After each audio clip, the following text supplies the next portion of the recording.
اور راہگیروں کے زخمی ہونے کے واقعے کی شدید مذمت کرتے ہوئے کہا کہ اللہ پاک زخمیوں کو جلد صحت یاب کرے، اور انہوں نے اعلیٰ حکام سے واقعے کی رپورٹ بھی طلب کی۔ گنڈا پور نے کہا کہ کرم امن معاہدے کے بعد اس طرح کا واقعہ انتہائی افسوسناک اور قابل مذمت ہے۔ یہ واقعہ کرم میں امن کے لیے حکومتی کوششوں کو سبوتاژ کرنے کی ناکام کوشش ہے۔ وزیر اعلیٰ خیبر پختونخوا نے واضح کیا کہ لوور کرم میں فائرنگ کرنے والے عناصر کے خلاف سخت کارروائی عمل میں لائی جائے گی۔ واقعہ ان عناصر کی کارستانی ہے جو کرم میں امن کی بحالی نہیں چاہتے، جو خیبر پختونخوا میں حالات بہتر نہیں ہونے دیتے، جو نہیں چاہتے کہ خیبر پختونخوا حکومت جو کامیاب ہوئی ہے 3 مہینوں کے بعد اور سینکڑوں قیمتی جانوں کے نقصان کے بعد وہاں پر ایک پرامن معاہدہ کروانے کی، وہ نہیں چاہتے کہ وہ قائم رہے۔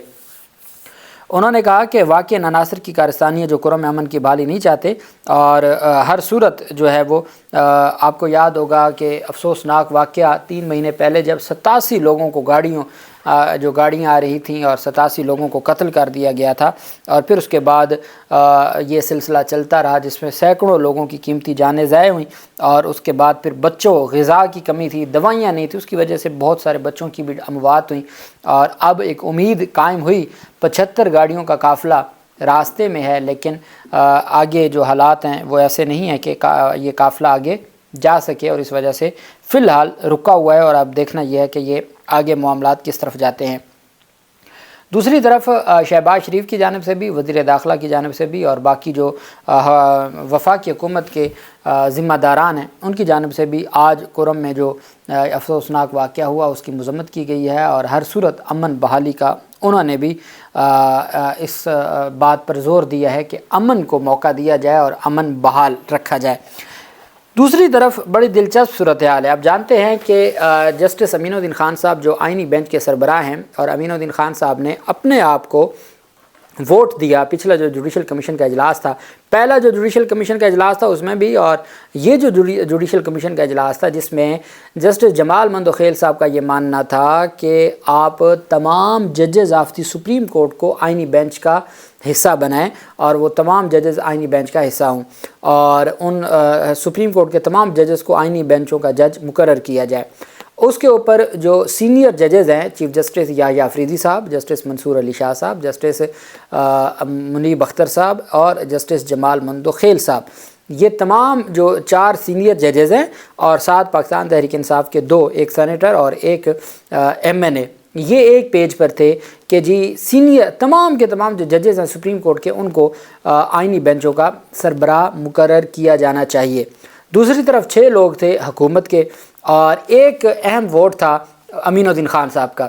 اب حکومتی 6 ووٹ چاہتے تھے کہ نہیں، یہی جو بینچ ہے یہی برقرار رہے۔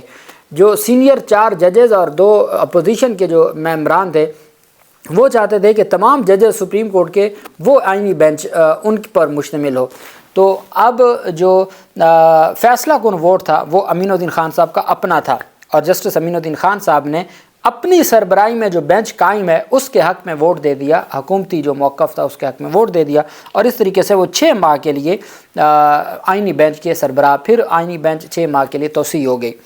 پھر آپ جانتے ہیں کہ 6 جنوری سے جو ہفتہ شروع ہو رہا ہے، اس ہفتے میں اہم پیش رفت یہ ہو رہی ہے کہ بڑے کیسز ہیں۔ 7 جنوری کو آرمی عدالتوں سے متعلق ہے، 7 جنوری کو عمران خان کی انتخابات سے متعلق جو درخواست ہے وہ اس کے اوپر پیش رفت ہونے جا رہی ہے، سماعت ہونے جا رہی ہے انتخابات دھاندلی کیس کی۔ پھر اسی طریقے سے حمزہ شہباز کا وہ جو ڈپٹی اسپیکر رولنگ کیس تھا، حمزہ شہباز کی جو نظر ثانی کی درخواست ہے اس کے اوپر پرویز الہی کے خلاف، اس کے اوپر سماعت ہونے جا رہی ہے۔ اسی طریقے سے chief justice of high courts کی جو تقرریاں ہیں یا chief justice of high courts کی تعیناتی ہیں اس سے متعلق ایک اہم پیش رفت ہونے جا رہی ہے۔ اب تک کیا ہوا، جیسے عمران خان کی درخواست تھی 8 فروری انتخابات دھاندلی کی، تو وہ بھی درخواست 7 رکنی بینچ میں لگی۔ پہلے یہ ہوتا تھا کہ جس درخواست پر اعتراض لگتے تھے وہ اعتراضات کے ساتھ اس درخواست پر چیمبر اپیل ہوتی تھی، اور ایک جج صاحب چیمبر اپیل سنتے تھے، اور چیمبر اپیل اگر منظور ہو جاتی تھی تو وہ کیس ریگولر سماعت کے لیے بینچ میں لگ جاتا تھا۔ خارج ہوتی تھی تو پھر اس چیمبر اپیل کے فیصلے کے خلاف، جو چیمبر جج ہیں ان کے فیصلے کے خلاف اوپن کورٹ میں بینچ میں کیس لگتا تھا۔ تو یہ ایک طریقہ کار ہوتا تھا۔ جب سے آئینی بینچ بنا 26ویں ترمیم کے بعد جو آبجیکشنز پٹیشنز ہیں جو آبجیکشن لگائے جاتے تھے رجسٹرار کے آفس سے، اس کے خلاف جو اپیل ہوتی تھی وہ 7 رکنی آئینی بینچ ہی لگانے بیٹھ گیا۔ تمام جو اپیلیں ہیں ان چیمبر اپیلیں وہ بینچ میں لگنا شروع ہو گئیں۔ یہ سارا سلسلہ ہمارے سامنے ہوتا رہا۔ اب کیا ہوا کہ جسٹس امین الدین خان صاحب کے اپنے خلاف ایک درخواست تھی، اور یہ درخواست اس وقت کے chief justice Peshawar high court نے دائر کی تھی، اور 2020 میں اس کے اوپر اعتراضات عائد ہوئے تھے، اور 2020 کے اعتراضات کے خلاف اب درخواست کو سماعت کے لیے مقرر کیا گیا ہے۔ اور یہ مقرر کس دن کیا گیا ہے؟ آئینی بینچ کی جو سماعت ہے، آئینی بینچ کی سماعت سے پہلے۔ اب دلچسپ بات یہ ہوگی کہ ابھی صرف اعتراضات ختم ہونے ہیں۔ اچھا، وہ درخواست کیا ہے؟ آئینی بینچ کے سربراہ جسٹس امین الدین خان کی بطور سپریم کورٹ جج تعیناتی کے معاملے پر رجسٹرار آفس سپریم کورٹ نے اعتراضات کے خلاف ان چیمبر اپیل سماعت کے لیے مقرر کر دی ہے۔ جسٹس جمال مندوخیل 6 جنوری کو چیمبر میں اپیل پر سماعت کریں گے۔ سابق chief justice Peshawar high court Waqar Seth مرحوم نے آؤٹ آف ٹرن تعیناتی کو چیلنج کیا تھا۔ اس میں درخواست تھی 3 ججز کے خلاف، مظاہر نقوی کے خلاف، قاضی امین کی تعیناتی بھی چیلنج ہوئی تھی جو لاہور ہائی کورٹ سے ججز آئے تھے، اور ایک امین الدین خان صاحب تھے۔ تو وہ تو ویسے ان کی حد تک غیر مؤثر ہو گئی، امین الدین خان صاحب کی حد تک برقرار رہی۔ 2020 میں اعتراض لگے، اور اعتراض کے بعد وہ چیمبر اپیل سماعت کے لیے مقرر نہ ہوئی۔ اب پہلی بات تو یہ ہے کہ وہ چیمبر اپیل جو ہے وہ 7 رکنی بینچ نہیں، بلکہ وہ جسٹس جمال مندوخیل صاحب بطور چیمبر اپیل اس کو 6 جنوری کو سماعت کرنے جا رہے ہیں۔ اب ہونا کیا ہے کہ اگر تو ان کے چونکہ اعتراض یہ سپریم کورٹ فیصلے دے چکی ہے کہ اعتراض کا اختیار نہیں ہے، اعتراض کا اختیار رجسٹرار کے پاس نہیں ہے، اب 90% ہے کہ اعتراضات کالعدم ہو جائیں گے، اور عدالت کہے گی کہ اس کو ریگولر ہیئرنگ کے لیے بینچ میں لگا دیں۔ اب اگر وہ درخواست ریگولر ہیئرنگ کے لیے بھی بینچ میں لگ گئی تو پھر آئینی بینچ کے سربراہ کا چونکہ ان کے خلاف جو درخواست ہے اعتراض ختم ہونے کے بعد آئین جو ہے وہ سپریم کورٹ کے جو جوڈیشل بینچ ہے اس میں مقرر ہو گئی، تو پھر کیا حالات ہوں گے؟ پھر کیا جب تک درخواست زیر التوا ہے وہ سماعت کی جا سکتی ہے، کام کنٹینیو رکھا جا سکتا ہے، بہت ساری چیزیں ہوں گی۔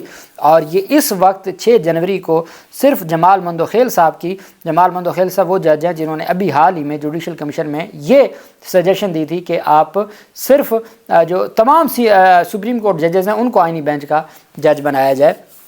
6 جنوری کو وہ سماعت کرنے جا رہے ہیں، پہلے یہ سماعت ہوگی اور پھر بقیہ سماعتیں ہوں گی، تو صورتحال دلچسپ ہو گئی ہے۔ اللہ پاک پاکستان کا ہمیں ناصر ہو۔ بہت شکریہ۔ اللہ حافظ۔ پاکستان زندہ باد۔